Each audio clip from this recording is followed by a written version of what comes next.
Good morning. I'm sitting here as the chairman of Polaris Holding Company Limited, and we have a very exciting announcement to make that Polaris is welcoming a new company into the family, East End Asphalt. And we've done the signing, and it's official. Polaris has had the goal of diversifying and bringing in a new company and a new industry that still matched our own strengths that we have. And it's been since 2011 that we've been doing this. And it is beyond exciting to be able to finally announce it today. I know Warren has some special comments he wants to make, and I do actually thank him and congratulate him on the effort that has taken place. Good morning. When I was brought on board in 2013, it was with a mandate to diversify. And our first goal was to stabilize Stephen Owing Services. And so today it is extremely exciting to welcome East End to the group. I want to say thank you to Brian Gonzalez and also to Nick Ferries for a year. We've been talking through this to bring us to this point. We believe, and through a board strategic session about 18 months ago, we were identifying the type of industry or business that we would want to purchase or acquire. And we looked at labor, we looked at heavy equipment, and we looked at turnaround. And so in doing so, it helped us to narrow down targets that we wanted to go after and to see if we could diversify Polaris in that way. So looking around at the time, it happened that East End Asphalt was doing paving on the dock and ticked the boxes. And so a conversation started from that point. So we're looking forward to the days ahead and working with the East End staff. I've met them, and they love what they do, and that's a credit to the former management. And we're looking forward to working with them and going forward and continuing the tradition of a good quality product and workmanship at East End Asphalt. Morning. Yes, I can honestly say it's somewhat bittersweet we're at this position. Certainly, we've been doing it for a while. I have to say, certainly, our staff are truly at the core of the business. Obviously, any organization has to depend on their staff. And these folks have been at the business for 30, 40 years. A lot of professionalism, a lot of technical knowledge. So they've seen a lot of things that happen. And as Warren said, they certainly do love what they do.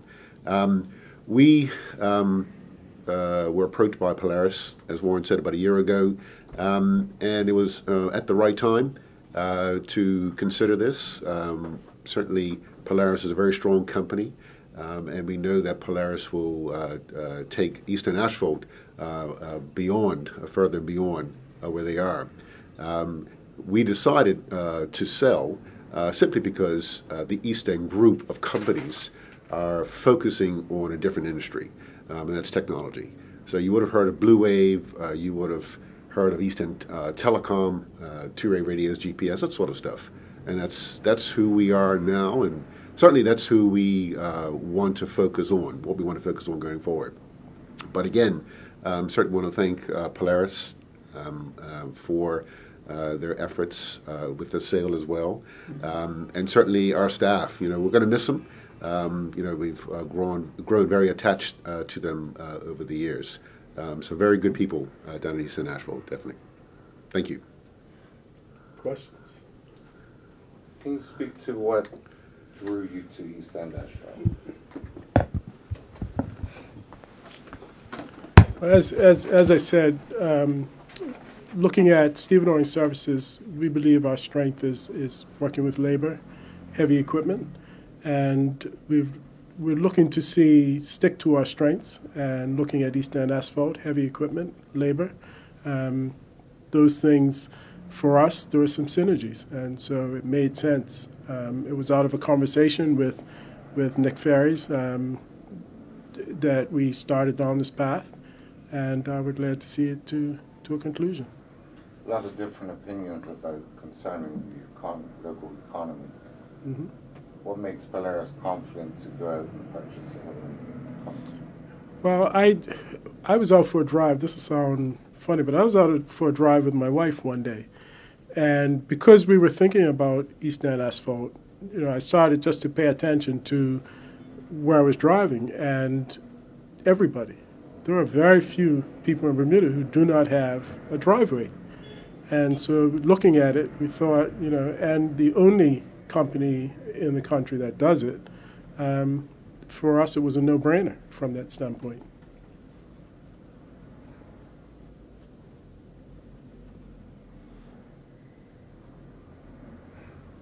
I guess also Yeah, I've got a few questions. as our subsidiary, stevedoring services, is the only company that does stevedoring on the island. And having a company like that is something that we take as a great responsibility. So we have to be the one who we compete with and to set the bar. So we feel like that also is a strength that we can bring to East End Asphalt, is how can we set the bar higher and be our own best competitor.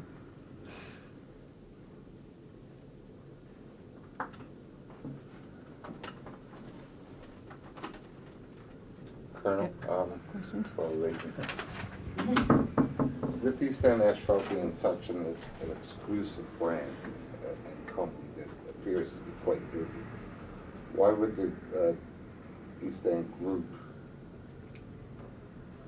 seemingly let go of something that may be so successful? Indeed, good question. Simply because we are focusing most of our efforts on technology. And we felt that, Eastern Asphalt needs some attention, more than they're getting. They do get attention, but certainly more than they're getting, and they deserve it. In fact, it came around at the opportune time. As Warren said, linked up with Nick about a year ago, and so here we are. When is the deal effective? Is it effective now? The deal became effective yesterday afternoon. So today, East End Asphalt is a part of the Polaris group. Okay. Are you announcing the terms of the deal? No, we're not announcing the terms of the deal. Mind you, I'm sure you can find them out in about 4 or 5 months when our annual report? report comes I'll out. keep an eye out for that. Yeah. Okay. How many staff, Brian, are you at East End Asphalt? There's 10 staff and 1 part-time gentleman. Okay. For the two of you, any impact on staffing levels, or are you just kind of taking over the operation as is? We're taking over the operation as is. There's no intent to release any staff or no redundancies. It's a straight transition over just the business from East End Group to Polaris.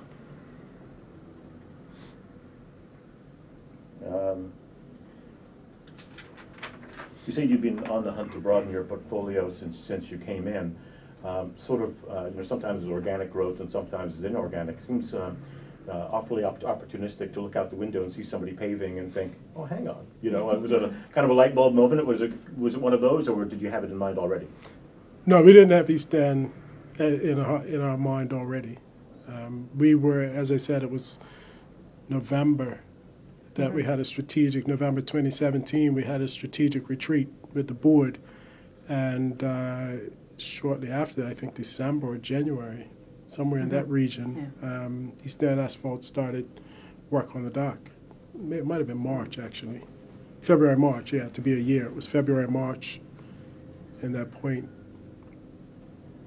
And one of you looked out the window and bing? Well, there was a little birdie whispered. Right. And from that, then a conversation occurred between Nick Ferries and myself.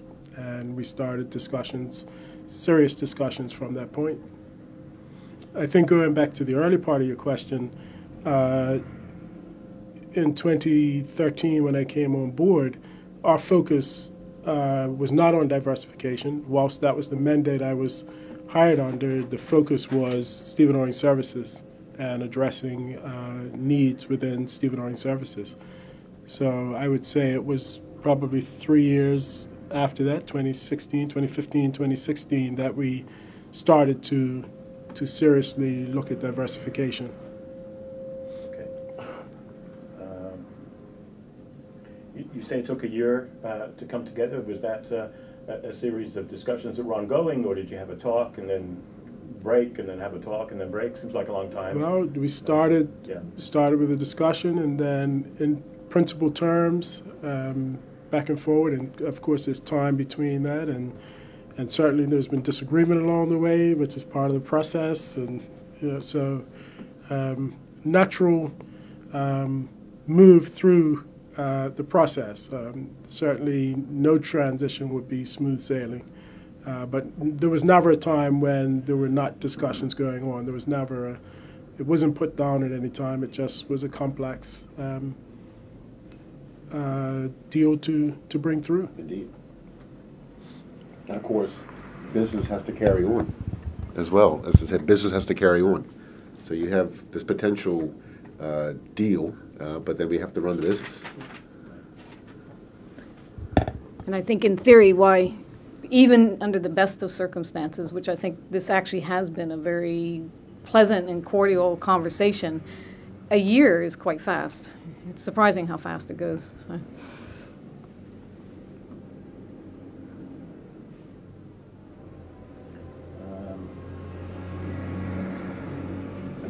And this is for the two of you. Any feedback from your shareholders? One of the things you said is building shareholder value. Have you had any feedback from them during this process? We have shareholders that are close to the board who are supportive, but I think the shareholders of Polaris were actually originally they were the shareholders of Stevedoring Services before Polaris was formed, and I would hope and I assume that they will be extremely excited, because as it stands right now, we've literally had our eggs in one basket, and so to be able to branch out, to have diversity within the company, it will bring far greater value to our shares.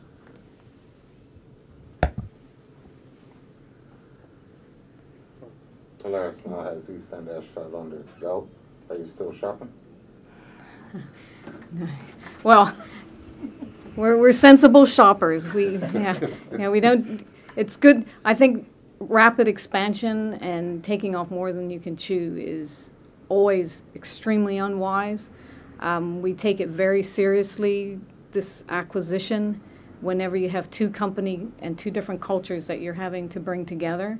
There are always so many unknowns and so many emotions, and with respect to the staff of both companies, this will be a big transition. And I'm not saying that they're going to get direct impact from each other, but there's a lot of uncertainty around it. So our focus is actually doing this in a very positive and careful manner, in which we are making sure that both sides are on firm ground before thinking of anything else. You see both sides. And if I could just add, With our present staff and the new staff that are under the Polaris umbrella. Right, thank you. yeah, and I was only going to add similar to that both staff will be both sets of staff will be looking at each other and knowing that they're one's coming into a group new, and the other looking at the new player coming in. So it's important for us to read those feelings and to ensure that we're being consistent, one company to the other. So it's not wise, as the chairman said, to be moving too fast. We have to work our way through this transition, and also learning a new business. So it's going to take some time.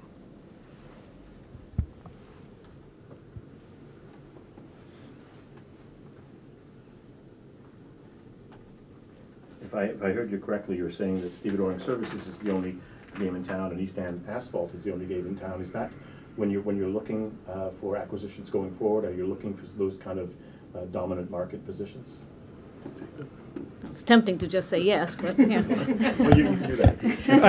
I think for now, I don't think the message we want to get out there is right now is that we're looking for anything. We have a task in front of us. I mean, certainly we have two tasks in front of us because it's important for us to keep our eyes on two balls. We run Bermuda's only cargo dock, and we have a license renewal coming up. And so it's important for us to keep focused on that, as well as now looking at East End Asphalt. So in terms of looking at the future, our plate is quite full for the time being. When does your lease renewal come up? It's due. It ends February 2021. Okay. Just as a slight sidebar, legislation's just passed in the House concerning the Municipalities. which obviously controls the docks, and you have a lease coming up. Mm-hmm. Did concerns play a role in expansion, and what are your feelings about the bill being passed? Well, I think the chair said it earlier when she mentioned that all the eggs being in one basket, and that was the view of the shareholders and the board back in 2011 when Polaris was formed. As it relates to the amendments to the Municipalities Act, whilst obviously we've been watching that, and we continue to watch it and see where that goes, our focus, one, has to be on the business that we do. And then secondly, we will continue to work hard to defend our position here, regardless how that comes out. We're not sitting back thinking that because the corporation is no longer in charge that now we've got smooth sailing or anything else. We're working towards making sure that we're Bermuda's choice to continue to be here. Say that again. You say we're not looking at the corporation is not in charge, and so. Can you say it again for me? I think I was saying that we're not looking. Let me be careful because I don't want to put you, because you phrased it differently than I did. What I was saying, or what I am saying, is that regardless of what happens with the Municipalities Act, our focus is on the dock and being Bermuda's choice as the stevedores or the terminal operator to run the dock. Has anybody from government reached out to discuss possible future plans for this area?